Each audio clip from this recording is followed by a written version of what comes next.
Bismillah deb qarmab turib.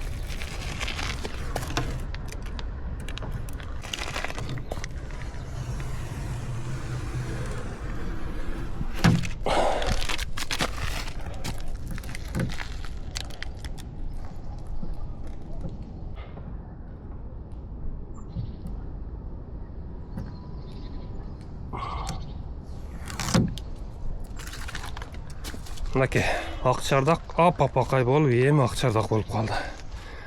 Емне үшін сүйіп салдым мұны жігіттер. Бұл жағында бар болчу, ремонтқа чейін.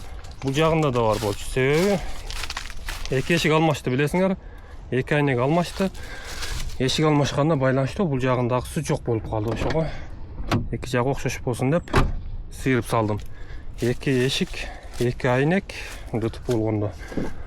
Анам ол жерінде сарапина бар болчу. Оны краскалап келтіріп тұр. Ол айнекті жаң қойып тұр. Жаң салып тұр да, ол емес менен.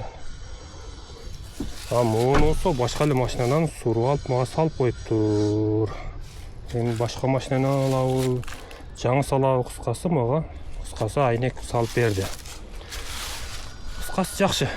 Жаңы ешіктер. Ақчардақ шықты бұйырса еме.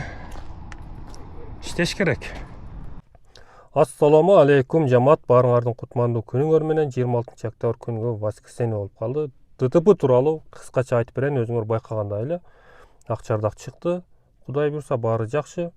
Жасагандарына жалып жок, бирок могул жерде бир резинасыны эски коюп коюптур, могу айнектин үстүндөгү резинанычы.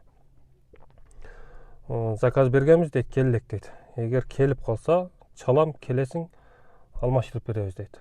Қалғаны бүт бары жақшы. Ешікті жаң қойдылар, айнекті жаң қойдылар. Мынаки көрдіңөр өзіңөр. Наклейкасын сирилекмін, дағы деле жүрөт наклейкасы менен.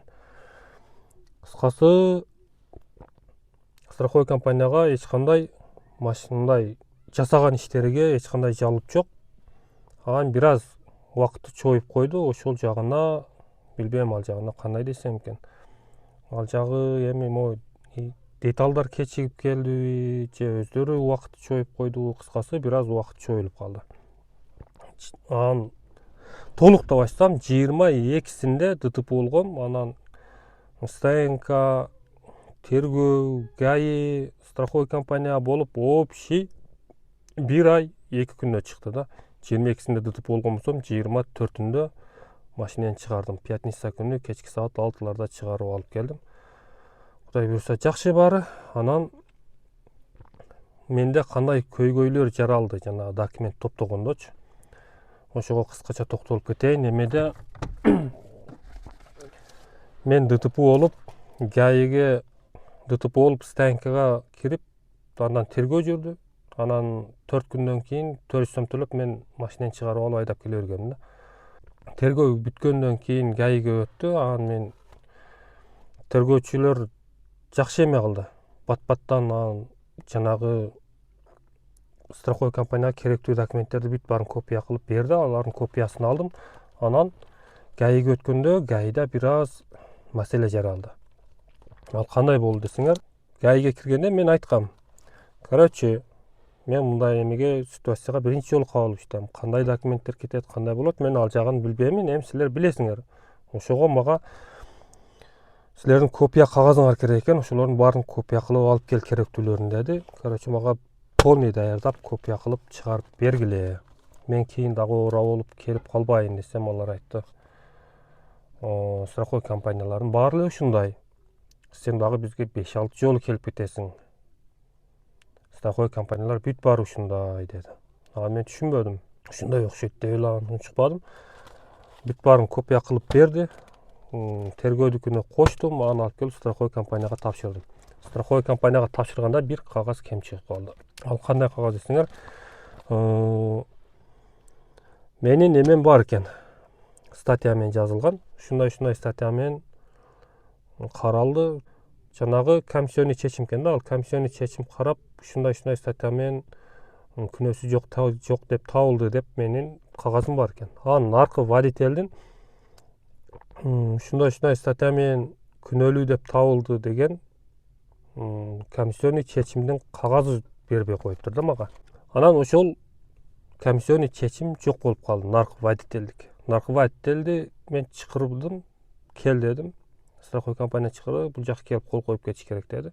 Анан ага мен айттым, короче, комиссионный чечим сеники жок экен, меники бар экен. Азыр мен өзүмдүкүн тартып жиберем. Сен келатып, ГАИге кирип ошону алганча келчи, комиссионный чечимди сен өзүңө жазылганды десем, макул деди. Келгенде ал 5500 сом штраф төлөдү деген эле кагазды көтөрүп келди.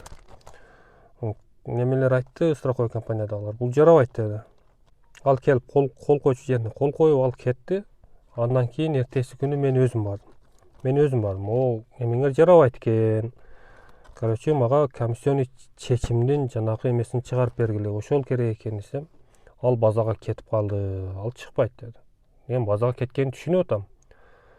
Бирок мен аны чыгарып мага өзгөртүп, башкача кылып жазып бергиле дегеним жок да. Ошону мага копия кылып чыгарып бергиле деп иштем десем, жок, ал алынбайт. Базага кетип калды, ал чыкпайт деди. Дагы мага 5500 сом штраф төлөндү деген эле жанагы эле кагазды печать басып бердим. Ушул жарайт. Күнөөлүү болуп печать басылып турбайбы? Күнөөлүү болгон үчүн штраф төлөбөй атпайбы могул водитель дейт. Ушуну алып барсаң ушул жарайт деди. Анан макул деп аны алып келдим. Алып келсем, страховой компания бул жарабайт. Эртең бизде дагы документтер тапшырылат, андан немеге барат дейт, юристтерге. Ошол жерге барганда дагы маселе жаралып калат. Дагы ызы чуу болосуңар. Азыр бүт баарын топтоп тапшырган жакшы деди. Анан эртеси күнү кайра ГАИге дагы бардым. Өзгөртүп бергиле дегеним жок. Мага ошол комиссионный чечимди чыгарып эле копия кылып берип койгула. Десем, наркы водитель чакырбайсыңбы? Ал комиссионный чечимди кайра чыгарыш үчүн силер 1600 сом кайра төлөшүңөр керек дейт. Бул жерде ушул өздөрүнүн кызыкчылыгы бар экен да, дагы деле коррупция бар экен десе, ишенесиңерби ишенбесиңерби билбейм, дагы деле коррупция бар экен. Ал жерде өздөрүнүн кызыкчылыгы үчүн ошол комиссионный чечимди бербей алып калыптыр. Бул менин жеке оюм, аны билбейм. Анан наркы водитель чакыр, ошол 1600 сомду ошого төлөтөлү, анан сага комиссионный чечим чыгарып берейин дейт. Мен айттым, ал кечеги күнү эле төлөгөнбүз ал акчаны. Азыр эми дагы эмнеге төлөйбүз? Десем, бир нерселерди жазып алып могул жерге кол кой деди. Ошол жерге кол койдум. Анан мага комиссионный чечимди чыгарып берди. Алып келип немеге страховой компанияга тапшырдым. Ошону менен маселе чечилди. Андан кийин көйгөй деле болгон жок. Просто эми страховой компания өзү жасап бергенде бир аз убакыт көбүрөөк кетип калды. Жана айткандай эле, общий жалпы алганда 1 ай 2 күн убакыт кетиптир да. Эгер машина өзүңдүкү болсо, ДТП болуп калганда өзүң жасаганың батыраак болот экен да. Себеби жана столдорго алып барып эле киргизесиң, 2 күн 3 күндө, жок эле дегенде бир 5-6 күндө чыгарып берет. Страховой компания өзү жасаганда убакыт көп кетип калат экен. Ошол жагы минус экен да. Анан ДТП болгондо өзүң жасаганда кандай болот экен?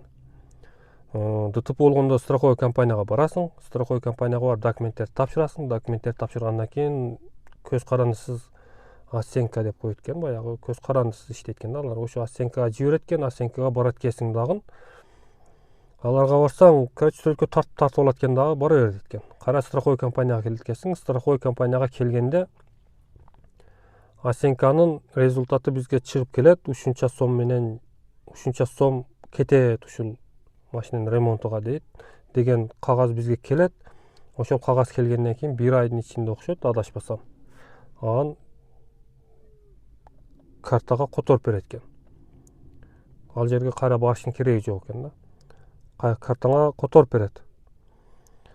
Сен болсо ошол убакытты жөн эле үйдө жатпастан өзүңдүн акчаңа, эми күтүүсүздөн болуп калат, өзүңдө акча дагы жок болуп калышы мүмкүн. Өзүңдө акча жок болуп калса, досторуңдан, туугандардан бирөөдөн алып туруп, машинени жасатып алып 2 күн 3 күндө дальше жумушуңду уланта берет экенсиң. Бул жагы плюс экен да, өзүң жасаганда.